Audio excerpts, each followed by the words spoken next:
really healthy too. Yes. Because in a way, it brings to the forefront of your brain all the like, how do I say it, like misfirings of the brain. So like you get, you know, if you stand up in front of someone and you try and you fail, right? You being harsh on yourself is just something made up in your brain. Like it's not really very realistic.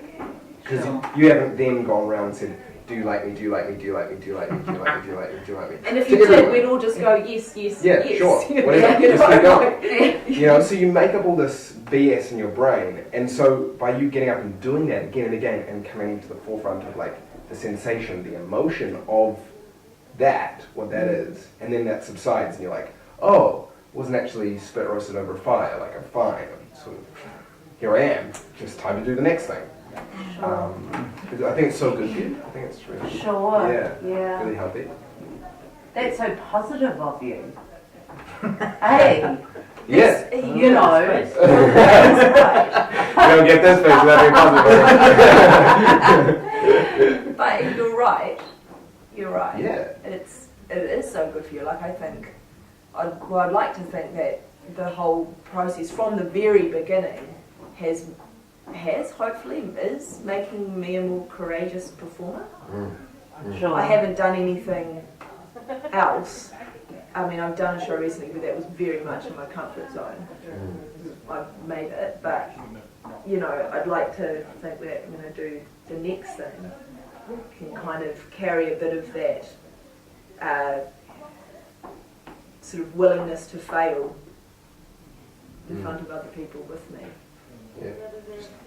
Just hopefully it's not Just being comfortable in that key place, eh? Yeah. And go, oh, okay. Ugh, I feel weird. Great. It's a pretty crazy play.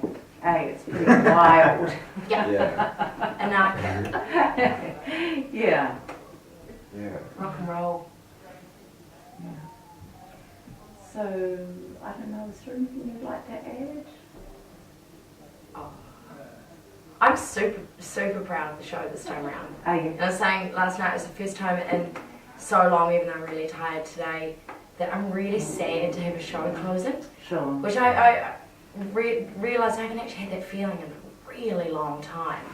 Like usually, which is terrible, eh? They usually go, oh thank God I get to watch telly on Monday night or whatever. Yeah, I'm really sad for it to finish, and I hope we do it again. Are you planning on doing it again? Well, interestingly enough, no. What about we take it to the Melbourne Fringe next year? What about Finland? What about The physiotherapist has prescribed that for us in his latest review. Or, you know, whatever. Yeah, we'll just see what happens. Yeah, I think for me it's just, you know, yes, not many people came, but people are stupid and seriously, the general public are really stupid. And I don't think they'll- they'll make Could it. you? It's Is that fine. the sort of play you could do outside? Is street theatre? People would get offended, I think. They'd be like, why are you doing this on the street? Stop it. I feel it's not a matter of sort of offence or not. It's that it relies upon the performance. It's meta-theatrical, and without that initial contract to then subvert, it would be difficult. You'd need another show. You'd need to change it. Yeah. Because busking and street performance has a whole new set of conventions that then you'd need to bring on and then take up or not. The very fact that both shows open to audience coming into the theatre is part of the score is integral to the piece. Right. Yeah, I don't know actually. I mean, you know, a guy standing there forgetting his lines, that would work on the street. I think people But would that's not the show. Yeah, but you could adapt all of those scenes. So that's what I mean, is that it would be different. It would be like a reworking of the show. It wouldn't be. We will. What I'm saying is we couldn't take lies now outside. Outlets, yeah. And set up the chairs and put the stages. We would totally start tomorrow, blurring if you had a day to figure it out. I understand that. The form is I adaptable. think that you could. You probably Like, could. like Like, a it's just- transplant show, like Well, in many ways, it's a show about theatre. yeah. So it That makes is sense true. that it should That is be. true. Maybe it's a In moot that point. Yeah, theatre. maybe it's a moot point. Just you do anything outside of the chain. Yeah. Yeah. I don't feel personally like there being a lot of audience coming or not has anything really to do with the show or to do with the success of the show. Just because that's really a marketing issue as far as I'm concerned. Like, especially here in Auckland, I think a lot of people who aren't involved in the industry come to shows because they know someone that's in it. Most theatre goers, I would say, will come because they know someone, and they won't actually be like, oh, you know, I'm going to stay on top of what's happening at the basement, because there'll be a few people who are like that though. There'll be a few people. Yeah, a handful, but the majority of people come because. Can I add a little bit of historical fact to that? So when I started acting in 1991, most seasons were 4 weeks long, and so there was plenty of shows that didn't that would start badly in terms of audience, but people would wait to hear if it was good, and by the end, everyone would make money out of it.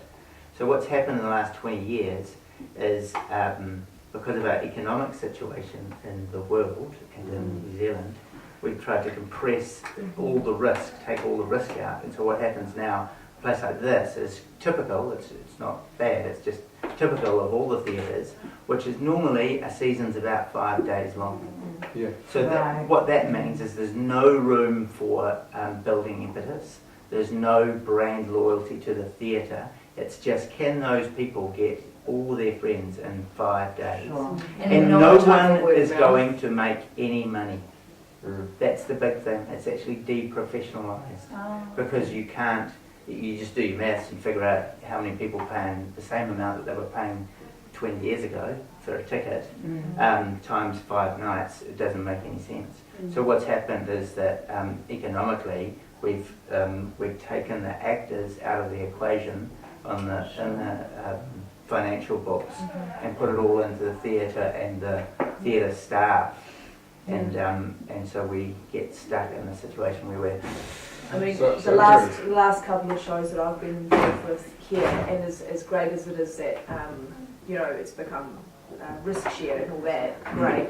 But the last couple of shows, at the last couple of nights, we've always gone, oh, we could really do with another week.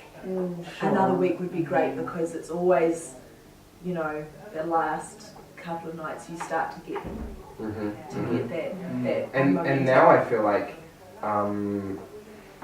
people are starting to drop off from coming as well, because that whole 5-night thing, so many plays are put on that, like, I mean, even me who's in the industry, I only go to like 1 or 2 now a month or so, because it's like, assume it's over already. yeah, and you're just inundated I've with missed more it, shows, or you're just a more little shows. bit overwhelmed. We know there's not a lot of money spent on it. We know there's not going to be a beautiful set. Yes. It can't be. Yeah. We know that the actors have maybe spent 3 weeks of their life. If you're really lucky, probably they've been doing it part-time. Yes. So there's a real kind of ceiling as to what your expectations are going to be Totally. as well. Yeah, everything's sort of amateur, you know?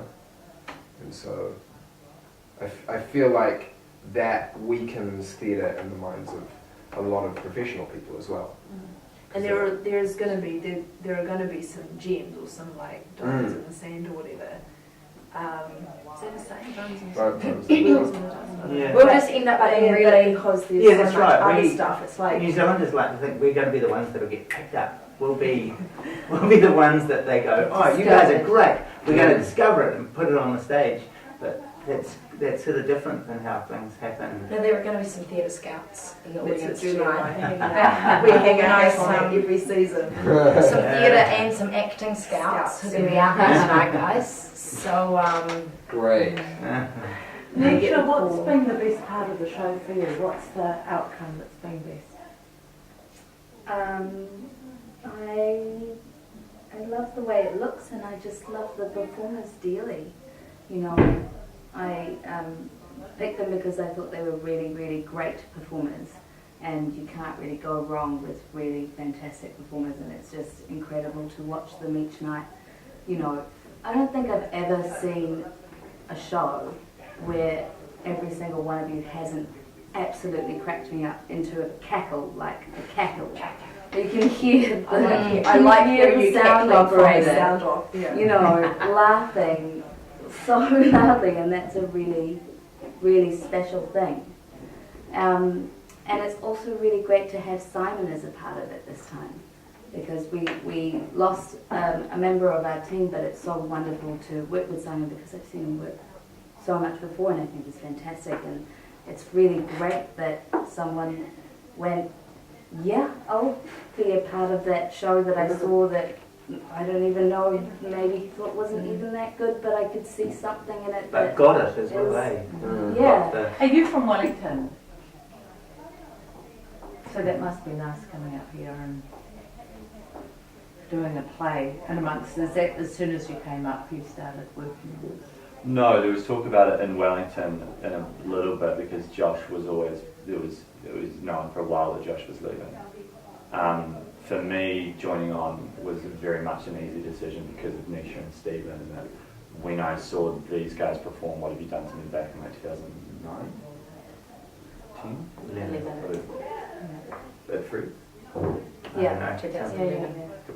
So when I saw that, that was very much, it was a bit of a watershed moment, and seeing the form that we'd been working in, because with my company Binge Culture in Wellington, like we work in similar aesthetic. And so seeing these guys do it, and it being so, it was quite a significant moment, and particularly seeing, for me personally as well, seeing Nisha, someone who has performed in Shortland Street and is also doing sort of like French theatre styles, and Steve, someone that's very experienced and has done it a lot. It was a really great moment, so having an opportunity to perform the show with them was easy to say yes to. Sure. Has it been easy to do?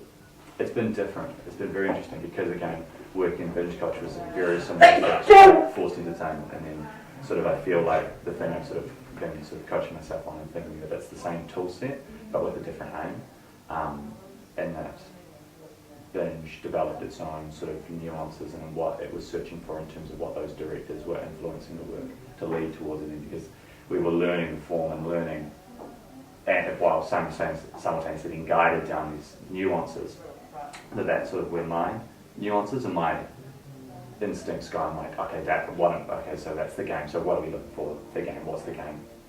What's it leading towards? Whereas you guys have got your own instincts and your own niche interests in sort of and so the games lead this way. And so for me, being simultaneously familiar with the games, or like how to do that thing, but then the subtle differences are really interesting. And so that's why the Shameless Crowd Pleaser thing I think was really nice, because again, I was able to perform in a similar form, like this kind of like lo-fi, improvised, reacting to the moment, reacting to the audience sort of thing.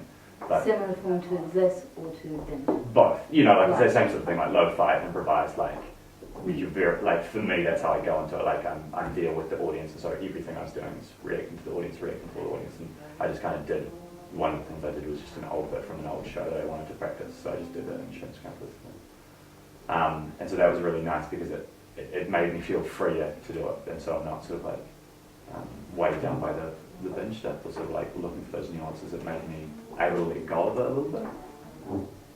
It's really interesting. A totally new person in a really big process that we started a year ago. How long did it take us to put the original show on? A year, nearly. Nearly a year. I think 9 months. I reckon we started in January last year. Yeah. We started doing the Wednesday clubs, Yeah. and Then we had the 2 weeks in November. Yeah. so by the time we came to kind of make the show, we'd already been working together. It's a massive process to have to catch up on. Yeah. And coming on, I feel like, because I've been doing this stuff since 2008, working in this form, and like we performed Speak Bitterness as part of binge culture ages ago, and sort of like worked on our own show, and then we've stayed less close to that form and sort of moved off in its own way. And so it's been interesting coming on, because I feel relatively I've only had the time to learn the lines. We haven't had the time or opportunity to be able to hold my hand and be like,